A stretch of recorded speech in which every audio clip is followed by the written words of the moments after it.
안녕하세요. 저는 평범한 하루하루를 살아가고 있는 40대 중반의 여자입니다.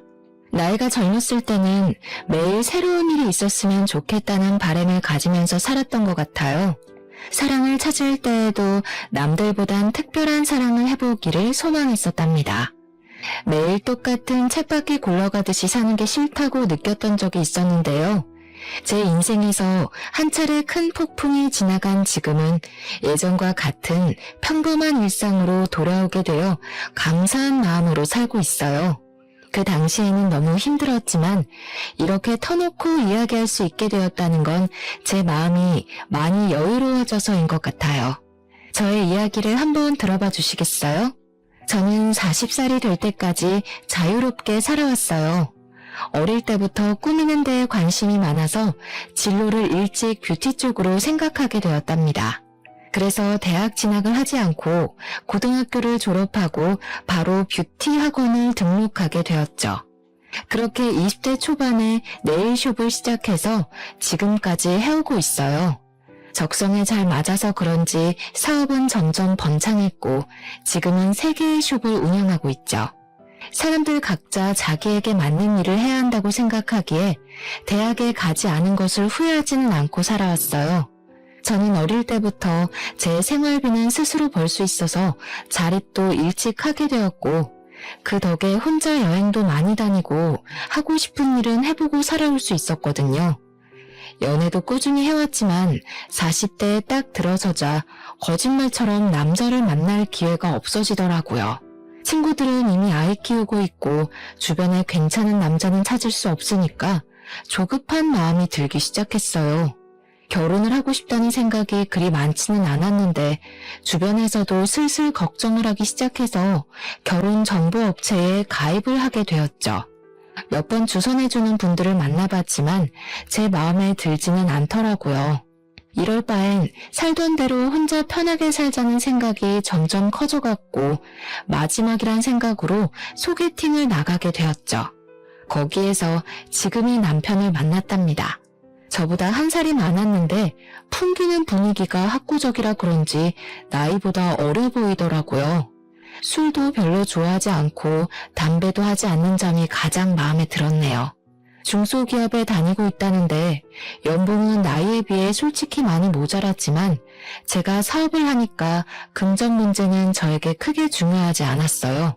어리숙한 모습이었지만 우리나라에서 가장 명문대인 S대를 나왔더라고요. 자신과 반대인 사람이 끌리는 법이라고 제가 공부 쪽엔 재능이 없어서 남편에게 호감이 크게 느껴지기 시작했답니다. 그 후로 제가 더 적극적으로 나서서 데이트를 시작하게 되었어요. 제가 가만히 있으면 남편은 연락도 안 하고 아무것도 안 할 것 같더라고요. 그렇게 6개월의 짧은 연애를 했고 서로 나이도 있으니 결혼까지 빠르게 이어지게 되었답니다. 시댁은 그럭저럭 여유가 있는 평범한 집안이었는데 살고 있는 아파트가 자가라는 것만 알고 사실 자세한 건 알지 못했어요. 남편이 말수가 진짜 적어서 물어봐도 대답도 시원하게 안 해줬고요. 시부는 회사를 다니다 이미 오래전에 퇴직하고 노인대학에서 강의를 종종 하신다는데 남편과 같은 명문대를 나왔더라고요. 그리고 시누이가 2명이 있는데 첫째 시누는 전업주부인데 남편이 의사라고 자부심이 엄청났답니다.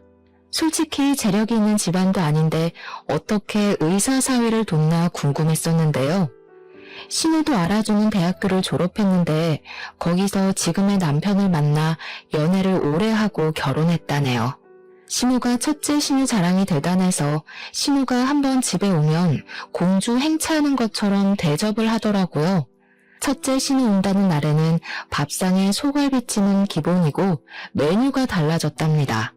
둘째 신우는 2년째 미국의 유명 대학에서 박사과정 밟고 있어서 결혼식에도 오지 않았어요. 왔다 갔다 하는 비용이 더 든다고 하더니 제가 항공권 사준다니까 바로 불이나게 오라고 전화하더라고요. 근데 둘째 신우가 시험이 코앞이라 못 온다고 수학이 너머로 어찌나 짜증을 내던지 제가 다 민망하더라고요. 자식들 모두 명문대를 나왔다는 게 시모에게는 인생의 최고 업적이자 자랑인 듯 보이더라고요. 시댁 갈 때마다 저한테 자랑을 얼마나 하는지 레퍼토리를 외울 지경이었답니다. 너 남편이 어렸을 때부터 영재 소리를 들었다.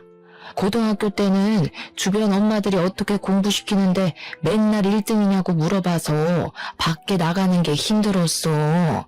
아유, 엄마들마다 돌아가면서 과일 사다 주고 케이크 사다 주고 얼마나 귀찮았는지. 셋 다 좋은 대학 나온 건 부모님 머리를 물려받아서 그런가 봐요. 아버님도 좋은 대학 나오시고 어머님도 같은 대학 나오셨어요? 넌 뭘 그렇게 꼬치꼬치 하려고 그러니? 근데 너는 내가 이런 얘기해도 아무렇지도 않니? 애가 자존심도 없나? 요즘 세상에 고졸이 뭐니? 내가 남사스러워서 어디 말도 못한다. 너 학창시절에 뭐 날라리 그런 거였니? 우리 아들이 공부만 하다 보니까 참한 여자 보는 눈이 부족했지. 갑자기 시모가 제 학력을 갖고 저런 말을 하니 벙찌더라고요. 이런 말을 들은 게 결혼한 지 2주도 안 지났을 때였답니다. 그리고 그때부터 당연하다는 듯이 제 학력을 가지고 깎아내리기 시작하더라고요. 시모는 전화나 메시지를 자주 보내는 편이었어요. 저는 일하느라 정신이 없는데 전화 한 번 안 받으면 난리가 나서 점점 스트레스가 되더라고요. 시댁으로 오라는 소리는 어찌나 자주 하는지, 특히 첫째 신우가 집에 오는 날이면 저와 남편도 무조건 가야 했어요. 제가 일이 있거나 약속이 있어도 무조건 신우 스케줄에 맞춰야 하는 거였죠. 우리 남편이 실력이 좋아서 예약이 너무 밀리는 거야. 이럴 거면 그냥 개원해서 크게 하는 게 맞는 것 같지? 친구들도 자꾸 우리 남편 병원 예약 좀 해달라고 하고 피곤해 죽겠어. 다 네가 잘난 덕에 피곤한 건데 어쩌겠어. 우리 딸은 얼굴도 이뻐 공부도 잘해. 남편감도 대단한 의사로 데려오고 어디 빠지는 데가 없어. 세윤이 듣는데 민망하게 왜 그래? 어릴 때 공부해야 될 때는 공부를 해야 되고 결혼할 땐 결혼을 해야 되고 사람은 때를 잘 맞춰 사는 게 좋은 것 같아.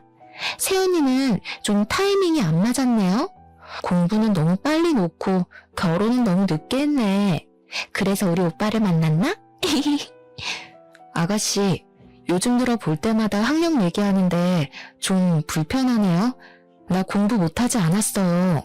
하고 싶은 일이 있어서 빨리 시작한 거지 대학 못 간 게 아니에요. 말 좀 가려서 해요. 어머, 언니 대학 못 간 거 콤플렉스 있어요? 꼭 그런 사람들이 못 간 게 아니라 안 갔다고 하더라고. 신우는 얄밉게 웃으면서 자리를 뜨더라고요. 저는 은근히 무시하는 시댁 식구들의 태도에 점점 화가 쌓이기 시작했어요. 제가 이룬 커리어가 왜 시댁에만 오면 고졸이라고 후려쳐져야 하는지 이해를 못하겠더라고요. 저는 시부와 멍하게 텔레비전을 보고 있는 남편을 끌고 베란다로 가서 문을 닫았죠. 당신 어머니랑 아가씨 하는 얘기 다 들었지? 내가 그렇게 무시를 당하고 있으면 와서 한 소리 해야지. 어쩜 그렇게 가만히 있어? 왜 또 가만히 있는 사람 시비야? 너 고졸 맞잖아. 아니라고 하면 뭐 달라져? 솔직히 졌는데도 아니고 고졸은 쪽팔린 거야. 그냥 가만히 있어. 남편이 거실로 가버리려길래 얼른 손목을 잡았는데 차갑게 뿌리치고 들어가 버리더라고요.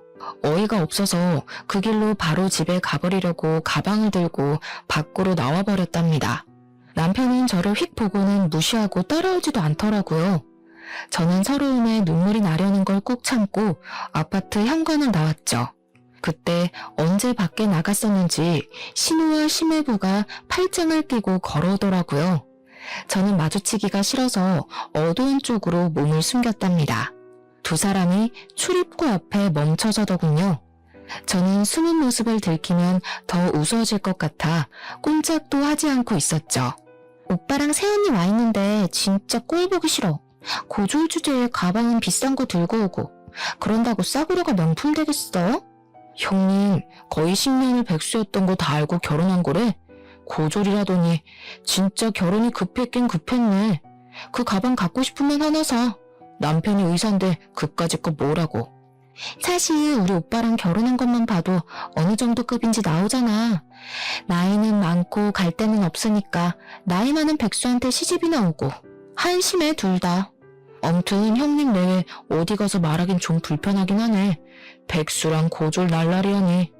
앞으로 가족 행사 있을 때 친척들 앞에서도 쪽팔려서 어떡해? 그래도 골칫거리였던 오빠 데려가서 입혀주고 먹여주니 다행이지. 안 그럼 계속 우리한테 빌붙었을 거 아냐? 당장 둘 앞에 나가서 따지고 싶었지만 손이 부들부들 거리더라고요. 두 사람은 안으로 들어가 버리고 저는 튀어나올 것 같은 심장을 진정시키려고 애쓰며 차로 갔어요. 남편이 10년 동안 백수였다는 사실을 전혀 몰랐던 터라 큰 충격을 받았습니다. 어쩐지 모아둔 돈이 너무 없다고 생각했는데 결혼을 하려고 급하게 회사를 들어간 건 아닌지 의심이 들었어요.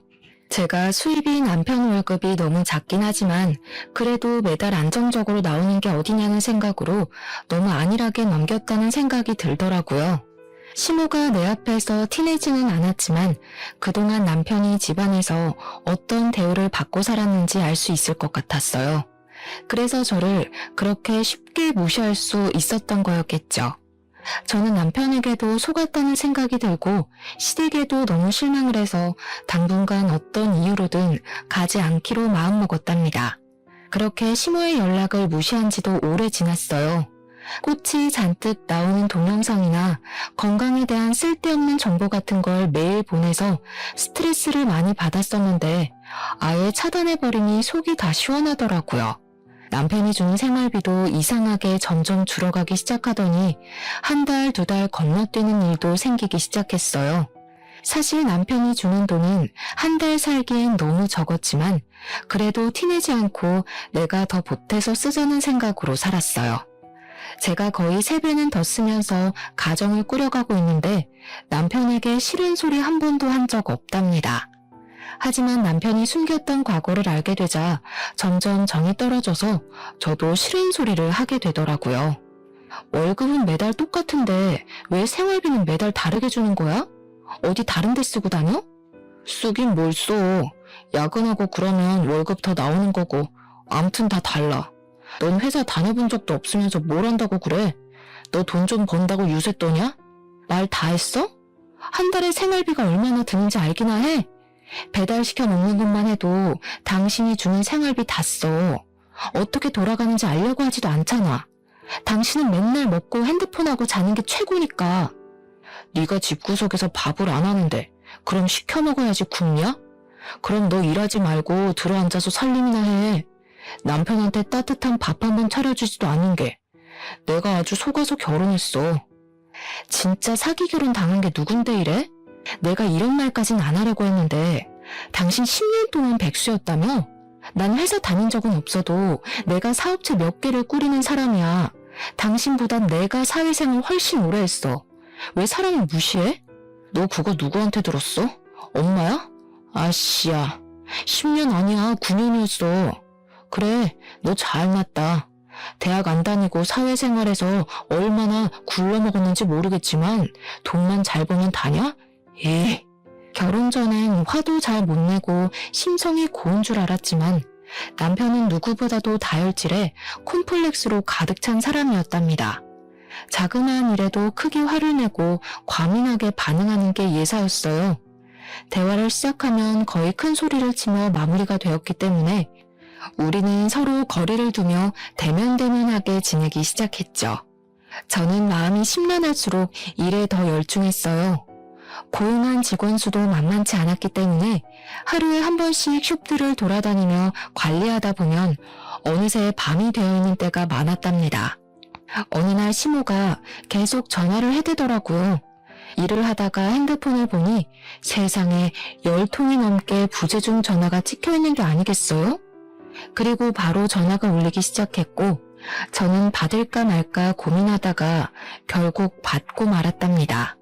시모는 지금 당장 집 앞으로 자기 좀 데리러 오라는 말을 하더니 전화를 끊어버렸어요. 시모 목소리도 안 좋은 것 같아 어디가 아픈가 싶어서 차를 끌고 갔는데 아파트 출입구 앞에 시모가 서 있더라고요. 제 차를 보자마자 얼른 조수석에 타더라고요. 전화를 그렇게 해도 안 받고 집에 코빼기도 안 비치더니 결국 오긴 왔네. 저 역 사거리의 백화점으로 좀 가. 저를 보자마자 째려보면서 말하는데 기분이 팍 상하더라고요. 제가 운전하지 않고 가만히 쳐다보고 있으니 출발하라며 삑 소리를 지르는 게 아니겠어요? 시모와 저는 백화점으로 들어갔어요. 도대체 뭘 하려는 건지 여우 같은 시모의 속을 알 수가 없어서 일단 지켜보기로 했답니다. 너는 시어머니 생일이 다 돼가는데 연락 한 번 없어? 시아버지 생신 때는 그렇게 잘 모시더니 지금 사람 차별하니? 살가운 며느리는 바라지도 않는다. 적어도 최소한의 도리는 해야 할 거 아니야. 어머니, 그럼 지금 일하는 사람 빨리 오라고 한 게 생일 선물 받아내려고 이러신 거예요? 그리고 저 어머니한테 아직 안 풀렸어요. 그렇게 저 무시하시면서 제 돈을 쓰고 싶으세요? 얘가 말하는 꼬락서니 좀 봐. 아직 안 풀려? 니까짓 게 뭔데? 내가 너 고졸이라고 그거 한마디 했다고 지금 시어머니한테 이렇게 무렴치하게 대하는 거니? 네가 이럴수록 사람들이 너 무식하다고 흉보는 거야. 알았니? 어머니, 저한테 무식하다고 그런 말 좀 그만하세요. 그러는 어머니는 대학 나오셨어요? 고등학교는 나오셨어요? 야, 너 사람 많은 데서 자꾸 큰 소리 나게 할래? 나는 자식 3명을 다 명문대 보낸 사람이야. 네가 자식 낳아서 S대 한번 보내봐. 그럼 내가 너 인정해 줄게. 잔말 말고 따라와. 시모는 있는 힘을 다해 저를 째려보고는 앞장서서 걸어갔습니다. 머리 끝까지 화가 차올랐지만 일단 시모가 뭘 하려는 건지 따라가 보았어요. 시모가 들어간 곳은 명품 매장이었죠. 너 지금 메고 있는 그 가방 여기 거 맞지? 그거랑 똑같은 거 색깔만 좀 다른 걸로 나 하나 사다오. 이건 어머니가 들기엔 너무 디자인이 튀어요. 그리고 이게 얼만지 아세요? 지금 생신 선물로 이거 사달라는 거예요? 너 시아버지 생신 때는 그 비싼 식당에서 밥도 척척 사고 선물도 비싼 걸로 가져오더니 나한테 쓰는 건 아깝다 이거야? 너 돈 잘 번다며? 네일숍이 3개라며? 학벌이 안 되면 돈으로 잘난 척 좀 해보라고. 아버님 생신 때 식당은 신우가 마음대로 예약한 거였고요. 그때도 신우가 오빠한테 하도 쏘라고 그래서 그냥 제가 낸 거였어요. 아무튼 결혼하고 처음 만난 시어머니 생신인데 이깟 가방 하나 사주면 어때서 왜 이렇게 말이 많아? 네가 내 마음에 안 드는 거 사올까 봐 내가 미리 생각해서 데려온 거니까 잔말 말고 계산해. 여기요. 이 가방 다른 색깔은 없어요? 그 조용한 명품 매장에서 시모가 큰 소리를 치니까 사람들이 다 쳐다보더라고요. 그냥 나가버리면 시모가 더 난리를 피울 것 같아서 결국 계산하고 나왔답니다. 쇼핑백을 메고 의기양양하게 걷는 시모 뒤에서 터벅터벅 걸어가는데 앞서 가던 시모가 아는 사람을 만난 듯 인사하더라고요. 어머, 백화점은 웬일이야? 이런 데 잘 안 오잖아. 어머, 여기서 뭐 산 거야? 이거 명품 아니야? 요즘엔 자주 오지. 우리 며느리가 내 생일이라고 가방을 사주네. 이런 거 필요 없다니까 굳이 끌고 와서는. 세상에, 첫째 아들이 드디어 효도를 제대로 하네. 옆에 며느리야? 아이고, 나이 많다고 걱정을 하더니 나이보다 젊어 보이네. S대 나와서 화장품 회사 한다더니 그래서 그런가 관리를 잘했나 보다. 지인이 저를 위아래로 훑어보며 떠들자 당황한 신우가 서둘러 지인과 헤어지고 걸음을 빨리 걷더라고요. 저는 기가 차서 신우 옆으로 바짝 따라붙었어요. 제가 S대 나왔다고 거짓말 하셨어요? 화장품 회사는 또 뭐예요? 혹시 친척들한테도 다 그렇게 말씀하셨어요? 시끄러. 우리 가족이 다 명문대 출신인데 고졸이라고 온 동네방네 떠들면 좋겠어? 너는 창피한 줄도 모르는 걸 보니까 일에서 얼마나 배우는 게 중요한지 몰라. 수준 떨어지게 쏴붙이지 말고 비켜. 시모는 오히려 저를 팍 밀치고 나가서 택시를 타고 가버리더라고요. 저도 살까 말까 고민하다가 어렵게 산 가방이었는데 이렇게 한순간에 시모한테 당했다는 기분이 드니 정말 짜증이 솟구쳤어요. 저를 며느리가 아니라 물주로 생각하고 있는 게 분명했으니까 말이죠. 그 일이 있고 며칠 후 시모의 생일이었지만 일이 많다는 핑계를 대고 가지 않았답니다. 남편은 화를 내면서 혼자 시댁에 갔더라고요. 웬일인지 시모도 저에게 오라는 전화를 하지 않았죠. 그렇게 한참 동안 시댁의 발길을 끊었고 조용한 일상이 이어지니 좀 살 것 같더라고요. 물론 오래가지 못했지만 말이죠. 말로만 듣던 둘째 신우가 박사과정을 마치고 귀국했다고 연락이 왔더라고요. 첫째 신우가 거하게 환영 파티를 한다면서 비싼 식당으로 예약을 했다고 꼭 오라고 했죠. 그래도 처음 보니까 얼굴은 비춰야 할 것 같아 남편과 함께 식당으로 향했어요. 경제학 박사과정을 밟았다는 신우는 생각했던 것과는 사뭇 다르더라고요. 나이가 30대 초반인데 머리도 노랗게 염색했고 짧은 치마를 입고 있어서 사실 좀 당황스러웠죠. 미국에 살아서 좀 자유분방한 모양이라고 넘겼어요. 계속 핸드폰만 들여다보고 있길래 문제라도 생겼나 했는데 SNS를 그렇게 보고 있더라고요. 아, 새언니 네일숍 한다면서요? 앞으로 네일 공짜로 하겠네. 너무 좋다. 숍이 어디에 있어요? 근데 예약제라서 미리 예약을 하셔야 돼요. 그리고 직원들이 하는 거라 돈은 다 내야 돼요, 아가씨.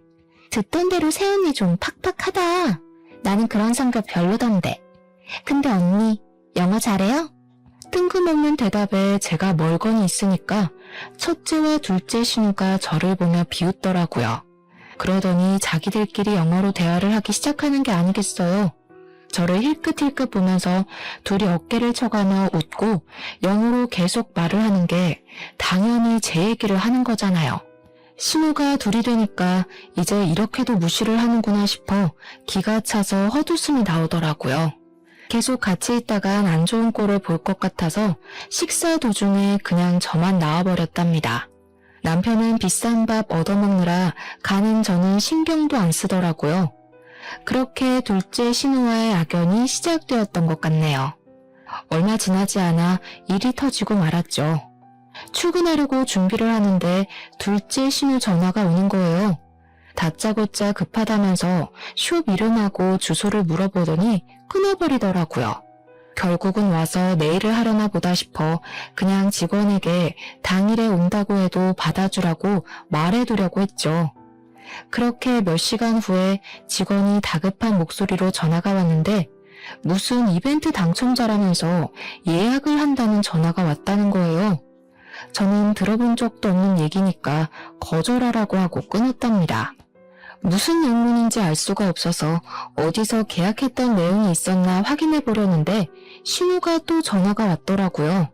언니, 예약 거절했다는 게 진짜예요? 지금 당첨자가 나한테 메시지 보내고 난리 났다고요. 아가씨 알아듣게 좀 말해요. 무슨 당첨자요? 그럼 이벤트 했다는 게 아가씨가 벌인 일이에요? 일을 벌였다니 언니 말 너무 기분 나쁘게 하네요. 다 언니 잘 되라고 내가 이벤트 해준 건데 고맙다고 덥석 해줄 일이지 머리가 잘 안 돌아가나 봐요? 사실 내가 SNS 하는데 팔로워가 좀 돼요. 그래서 언니 숍 홍보 좀 해주려고 내일 무료 이벤트 열어서 5명 뽑았으니까 전화 받으면 친절하게 응대 좀 해요. 이게 도대체 무슨 경우예요?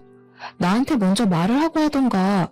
말을 해도 당연히 거절했을 일인데 다짜고짜 일을 벌이면 어떡해요?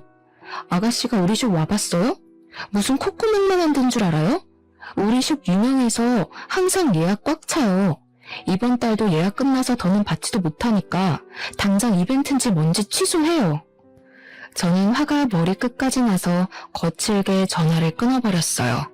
내 학명을 가지고 무시를 하는 건 참을 수 있지만 제가 일궈놓은 사업까지 우습게 알고 자기들이 숟가락 얹어도 된다고 생각하는 게 정말 괘씸하더라고요. 그새 전화를 했더니 불이 나게 시모에게 전화가 와서 저도 한껏 따질 요령으로 받았답니다. 받자마자 당장 집으로 오라며 안 오면 네 잘난 네일숍 가서 다 엎어버리겠다고 소리를 고래고래 지르더라고요. 시댁에 들어가니 둘째 시무가 훌쩍대며 울고 있고 시무는 씩씩거리며 다짜고짜 휴지 케이스를 저한테 던지는 거예요. 야, 니까짓 게 뭔데 우리 딸한테 큰 소리를 쳐? 그깟 네일 얼마나 한다고 우리 딸한테 면박을 줘? 그깟 네일숍 와서 관리 받아본 적이나 있으세요? 한 명당 10만 원은 잡아야 돼요. 그럼 그깟 돈 어머니가 아가씨를 위해서 좀 내주세요. 50만 원밖에 안 하네요. 이게 점점 말 대답을 따박따박하고 너 때문에 얘가 엄청 곤란해졌다는데 어떻게 할 거야? 당장 이벤트인지 뭔지 해주겠다고 싹싹 빌어. 빌어야 될 건 아가씨인데 제가 정신 나갔다고 빌어요? 저야말로 업무 방해죄로 고소하고 싶은 거 참고 있으니까 더는 저 자극하지 마세요.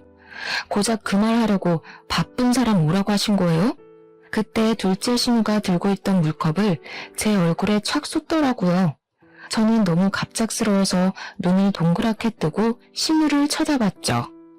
보자 하니까 우리 엄마한테 무슨 말버릇이야? 이 무식한 게. 언니가 말하는 게 다 맞았네. 나이만 먹은 게 머리는 텅텅 비고 싹수는 더럽게 없다더니. 저는 너무 화가 나서 신우 머리채를 확 잡아버렸어요. 신우가 힘없이 제 쪽으로 휙 딸려오더라고요. 저도 소리를 지르며 신우 머리를 뒤로 확 제껴버렸답니다. 그걸 본 신우가 냄비에 차가운 물을 받아와서는 저한테 뿌리는 게 아니겠어요. 저는 머리부터 블라우스까지 흠뻑 젖어버렸답니다. 이게 진짜 돌았나? 우리 박살 딸 머리를 잡아? 이 무식한 년아, 맛 좀 봐라. 시무가 축축한 제 머리채를 세게 움켜잡고 흔들기 시작했어요. 저는 너무 아파서 비명을 질렀죠. 그때 문을 열고 들어온 남편이 자기 엄마를 크게 부르더라고요. 제가 단판을 지으려고 시댁에 오기 전에 남편에게 전화해서 오라고 했거든요. 시무가 주춤하는 사이 저는 시무를 확 밀어버리고 비틀거리며 시댁을 나왔답니다.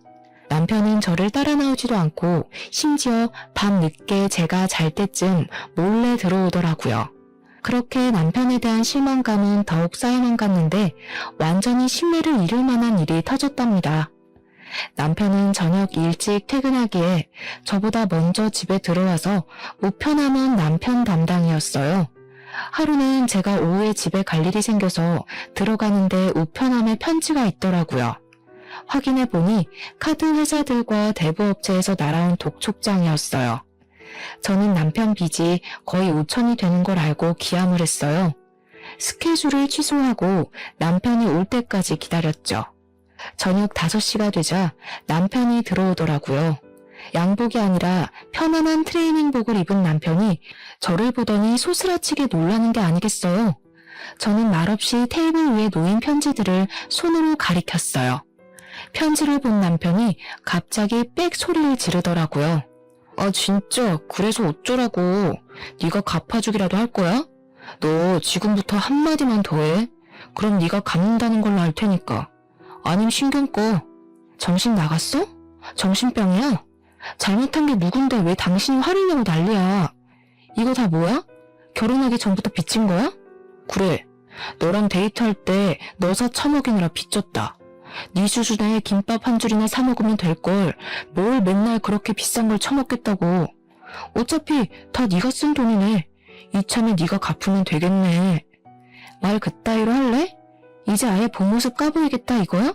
당신 그 옷은 뭐야? 회사 갔다 온 거 맞아? 야, 너 사회생활 20년이라며 그런데도 눈치 못 챘어? 나 너랑 결혼하고 바로 회사 잘렸어. 그래서 그 잘난 생활비 대려고 카드 서비스까지 받은 거야. 다 네 탓이네 그러고 보니까. 뭐? 맨날 네 탓이라고 하면 다 해결되니? 이 거지 같은 인간아. 네가 능력 없는 건 알았지만 이렇게 바닥인 줄은 몰랐다. 야, S대 나는 뭘 하니? 평생 밥벌이도 못하고 사는데. 이 무식한 게 감히 어디서 S대를 입에 올려. 대학 문턱도 못 가본 년이? 남편은 저에게 와락 달려들었고 저는 숨을 쉬기 힘들었어요. 저는 살기 위해 본능적으로 남편 손을 마구 긁었고 있는 힘을 다해 남편을 밀어내고 집을 뛰쳐나왔답니다. 남편과 사이가 좋았다고 해도 시무의 막말과 시댁 식구의 무시 때문에 헤어질 이유가 충분한데 남편까지 바닥이었으니 더는 견딜 수가 없었어요. 이때가 남편과 헤어지기로 결심을 하게 된 순간이었어요. 그 뒤로 저는 시댁의 발길을 딱 끊었답니다. 제가 대꾸도 하지 않으니 심심해서였을까요? 무슨 신데렐라 의붓 언니들도 아니고 숍의 첫째와 둘째 신우가 나란히 찾아와서 안 입고 온 표정으로 저를 보고 있더라고요. 더 웃겼던 게 신우한테 빼앗기듯이 사준 명품백을 첫째 신우가 들고 있는 게 아니겠어요. 손님들과 직원들이 다 있으니 최대한 아무렇지도 않게 상대를 해줬는데 새언니 덕 좀 보자면서 네일 좀 해달라고 하더라고요.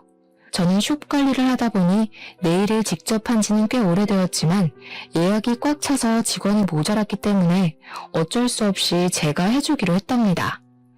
케어를 해주고 있는데 첫째 신우는 저를 마치 아랫사람 대하듯이 하대를 하는 말투와 행동을 하는 거예요. 평소에 서비스 직군 사람들에게 어떻게 행동을 하는지 딱 알겠더라고요. 뒤집어 엎고 싶었지만 직원들 눈이 있어서 꾹 참았죠. 내가 평소에 하는 데보다 못하는 것 같은데? 새언니 실력이 이런데 장사는 꽤 잘 되네. 위치가 좋아서 그런가? 역시 병원도 목이 좋은 데다가 해야 돼. 어디로 할지 머리가 아프다니까. 형부 병원 크게 개업한다면서 어디다 하려고? 우리 집 근처에서 하면 가깝고 좋잖아. 한층 다 빌려서 하는 거야? 넌 형부 그릇이 그것밖에 안 될 것 같아? 층수 낮은 건물 통째로 차리려고 알아보고 있어. 친정 동네는 너무 후지고 좀 돈이 있는 데서 해야 잘 되지. 아, 지금 알아보는 데가 새언니 친정 쪽인 것 같은데? 그래요? 나도 친정 쪽에서 숍 하나 더 내려고 찾아봐서 그쪽은 꽤 잘하는데 괜찮은 데 많죠. 콧구멍한 숍이랑 병원이랑 비교가 돼요? 새언니 은근히 자랑질 많이 하는 거 알아요? 무식해 보이니까 좀 고쳐요. 가족이니까 이런 말도 해주는 거예요. 저는 신우들을 빨리 보내려고 참을 인자를 새기며 내일을 마무리해 주었어요. 역시나 예상했던 대로 돈을 안 내고 가려고 하더라고요. 큰 병원 한다는 사모님이 숍 규모 보면 몰라요. 내가 주먹구구식으로 장사하는 데 아니고 세금이며 월급이며 제대로 내고 하는 거예요. 난 친정엄마가 와도 돈 받으니까 돈 내고 가요. 내일도 거지같이 해줬으면서 그 돈을 다 받아먹으려고요? 돈 어지간히 밝혀 진짜. 이래서 수준 맞는 사람끼리 어울려야 되는 건데 가족이라고. 이깟 돈 내면 그만인데 새언니 태도가 너무 재수없어서 절대로 돈 못 주겠네. 꾸면 경찰 부르던가. 첫째 신우가 카운터에 놓여있는 명함이며 물건들을 바닥으로 던지기 시작하는데 정말 미치겠더라고요. 손님들이 놀라서 웅성대니까 매니저가 저에게 급히 달려왔답니다. 저는 결국 돈 받는 걸 포기하고 신우들을 출입문 쪽으로 끌고 나갔어요. 야, 이 거지 같은 것들아. 그게 오늘 수준인 거 잘 알겠으니까 가라 가. 다신 여기 얼씬도 하지 마. 제가 일하는 곳에서까지 봉변을 당하니까 직원들 볼 낯도 없고 수치심이 들더라고요. 어떻게든 시댁과 연을 끊어버려야겠다고 다짐을 했죠. 그러던 어느 날 남편이 첫째 신우병원이 개업한다면서 시모가 개업식에 오라고 연락을 했다더라고요. 제가 당연히 같이 가겠다고 했더니 남편이 놀라는 눈치였어요. 그러거나 말거나 저는 멋들어지게 차려입고 개업식에 찾아갔답니다. 병원 앞에 가니 첫째 신우가 명품으로 도배를 하고 상규된 표정으로 손님들에게 인사하고 있더라고요. 옆에는 신우와 둘째 신우도 마치 자기 병원인 양 콧대가 하늘을 하고 있었죠. 저는 남편을 돌아보며 서류 봉투 하나를 건넸답니다. 남편은 서류를 확인하더니 황당한 표정을 짓더라고요. 뭔 그런 얼굴로 봐? 그럼 내가 계속 너한테 호구당하면서 살 줄 알았니? 거기 도장 찍어. 조용히 합의 이혼하는 게 서로 편할 거야. 갑자기 왜 이혼을 해? 내가 바람을 피웠냐 도박을 했냐? 그깟 싸움 몇 번 했다고 이혼하면 세상 사람들 다 이혼했겠다. 학교라고 치면 난 일방적으로 너네 가족한테 학교 폭력 그 이상을 당했어.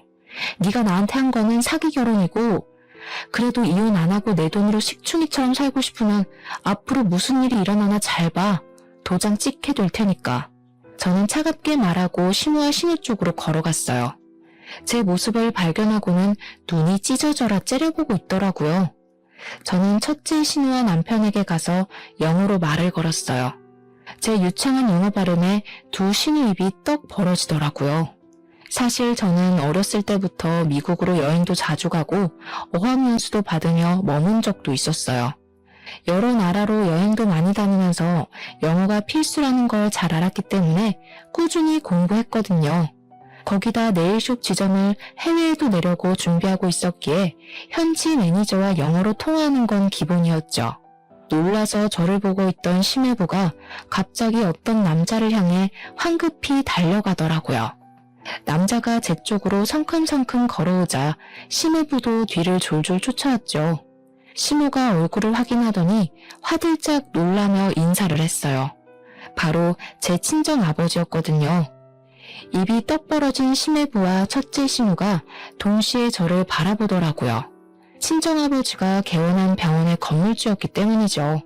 처음에 결혼할 때 친정아버지가 작게 사업하시다가 은퇴하셨다는 이야기만 했고 건물을 갖고 있다는 사실은 당연히 꺼내지 않았어요. 그 사실을 알게 되면 시댁이 무슨 요구를 할까 알 수 없어서 숨겼는데 정말 천만다행이었죠. 우리 아이가 이혼을 한다고 하는데 그렇게 되면 서로 부딪히는 게 껄끄럽지 않겠소? 그래서 계약을 없던 일로 하자고 말하려고 왔소. 아니, 사돈, 이혼이라니 그게 무슨 말인가요? 그런 얘긴 들어보지도 못했는데. 근데 진짜 여기 건물주예요? 아니, 인테리어까지 다 끝낸 상태인데 건물주 마음대로 계약을 파기라뇨. 말도 안 되는 얘기입니다. 법적으로 대응하겠습니다. 그동안 있었던 일 우리한테 다 들었습니다. 남의 귀한 딸 데려다가 호구처럼 부려먹고 무시를 하다니 제정신입니까? 싹 다 고소해버리려는 거 참고 있으니까 조용하게 처리합시다. 그리고 법대로 할 거면 계약서나 다시 읽고 오시던가. 낡은 빌딩 싹 뜯어고치느라 몇 억이 들었는데 지금 무슨 개소리야. 당신이 건물주면 다야? 진짜 그 아버지 그 딸이네. 우리는 절대 못 나가니까 경찰 불러 경찰. 저는 한심한 눈으로 제정신이 아닌 것 같은 신우를 바라보았죠. 저는 신우가 친정 근처의 빌딩을 찾고 있다는 말을 들었을 때 살짝 친정아버지 건물 얘기를 흘렸답니다. 그리고는 바로 아버지에게 찾아가서 그동안 있었던 일을 다 이야기하고 이혼하도록 도와달라고 말씀드렸죠. 평소에 냉정한 성격인 아버지가 가만히 안 두겠다며 불같이 화를 내시더라고요. 아니나 다를까 심해부가 건물을 빌리고 싶다는 부동산에 연락을 받았고 아버지는 갑인 건물주가 원할 때는 언제든지 계약 파기가 가능하다는 내용을 교묘하게 계약서에 적어두셨답니다. 그리고 시세보다 훨씬 싸게 월세를 제시하니 심해부는 제대로 확인도 하지 않고 바로 계약을 해버린 것이죠. 계약서를 확인해본 심해부의 두 손이 덜덜 떨리자 일이 심각하게 돌아가는 걸 눈치챈 첫째 신우가 심호를 뒤에서 쿡쿡 찌르더라고요. 사돈, 뭔가 오해를 하신 모양인데 가족끼리 다툼이 좀 있었던 건 맞지만 그렇게 심각한 건 아닙니다. 화를 좀 푸시고 천천히 대화를 해보는 게 어떠실까요? 예, 그동안 마음 상한 게 있었다면 내가 사과하마. 어떡하죠? 마음이 좀 상한 게 아니라 이혼 안 하면 제가 죽을 것 같은데요. 당신 그 잘난 백수 아들 돌려드릴 테니까 잘 끼고 살아보세요. 그렇게 미안하시다면 무릎 꿇어보시던가요. 얼굴이 파래진 심호가 첫째 신우를 돌아봤는데 심호 눈을 싹 피하더라고요. 고개를 푹 숙인 심호가 덜덜 떨며 무릎을 꿇었답니다. 심호가 울먹이며 제 바지가랑이를 잡더라고요. 이제 됐니? 내가 이렇게 사과하마. 화 좀 풀어라. 가족끼리 서로 도와야지. 이런 법이 어디 있니? 앞으로는 내가 너 상점 모시듯 하마. 이거 놓으세요. 진심으로 우러나와서 저한테 미안하다고 하시는 거 아니잖아요. 잘난 따님이 이렇게 된 건 다 어머님이 뿌린 씨 거둔 거니까 제 탓은 마시고요. 야, 이게 진짜 정신 나갔나? 네가 뭔데 우리 집을 풍비박 쌌네. 너 오늘 내가 가만 안 둬? 저는 둘째 신우 손에 들려있던 테이크아웃 컵을 뺏어서 신우와 둘째 신우 얼굴에 순식간에 뿌려버렸어요. 끈적한 포도주스가 두 사람 얼굴에 범벅이 되었죠. 지켜보던 남편 사색이 되어 풀썩 주저앉더라고요. 어머니는 모르시겠지만 제가 꽤 성공한 사업가거든요. 그래서 계산이 정확해서 빚지고는 못 살아요. 저번에 받은 거 돌려드린 거예요. 이해하시죠? 그러고는 조용히 핸드폰을 열어 녹음한 내용을 재생했고 영어 대화가 흘러나왔어요. 영어를 알아들은 둘째 신우가 제 핸드폰을 뺏으려고 달려들더라고요. 저는 재빨리 옆으로 피했고 신우는 땅바닥으로 고꾸라졌답니다. 어머니도 영어 못 알아들으시니까 무슨 내용인지 모르시겠죠? 제가 둘째 아가씨 다니던 학교랑 주고받은 메일도 있으니까 편지로 보내드릴게요. 못 믿으시겠다면 공증까지 해서 보내드릴게요. 하고 다니는 꼬락서니가 영 수상해서 그 박사과정 했다던 미국 학교로 전화를 해봤거든요, 제가. 근데 아가씨 이름이 없다네요? 저는 혼이 나가버린 시댁 식구들을 남겨두고 돌아섰답니다. 남편은 어떻게든 이혼은 안 하려고 했지만 저는 소송 이혼으로 완벽하게 이혼할 수 있었죠. 남편이 한 푼도 없었기에 정신적인 피해 보상이나 위자료는 받을 수 없었지만 저를 갉아먹는 시댁과 깔끔히 정리가 된 것만으로도 다행이라는 생각이 들었어요. 소송 과정에서 알게 되었는데 병원을 무리하게 개원하느라 막대한 빚을 졌던 첫째 신우는 살던 아파트까지 처분해야만 했고 첫째 신우한테 돈을 빌려줬던 시댁도 빚더미에 올라앉았다고 하더라고요. 전 남편은 여전히 백수로 지내며 늙은 시부모에게 빈대부터 살고 있고요. 둘째 신우는 미국에서 대학 합격했다고 거짓말하고 유학비 받아 흥청망청 유흥을 즐기며 살았던 게 들통나서 집에서 쫓겨나서 지금도 행방을 모른다고 하네요. 저는 여전히 숍을 운영하면서 바쁘게 살고 있고 가끔 혼자 여행을 다니며 재충전하는 것을 낙으로 여기고 있답니다. 결혼을 하고 그 사람의 가족을 받아들이는 건 정말 중요한 일이고 인생이 바뀔 수도 있는 사건인데요. 저는 남들이 정해놓은 기준에 맞춰 살아가려고 너무 성급한 선택을 했던 것 같아요. 폭풍 같던 시간을 지나온 자신을 더 소중히 여기고 이제는 저만의 박자에 맞추어 여유 있게 살아가 보려 한답니다. 여러분도 제 사연을 듣고 현재의 일상에 더욱 감사하는 마음을 가져보셨으면 좋겠어요. 들어주셔서 감사합니다.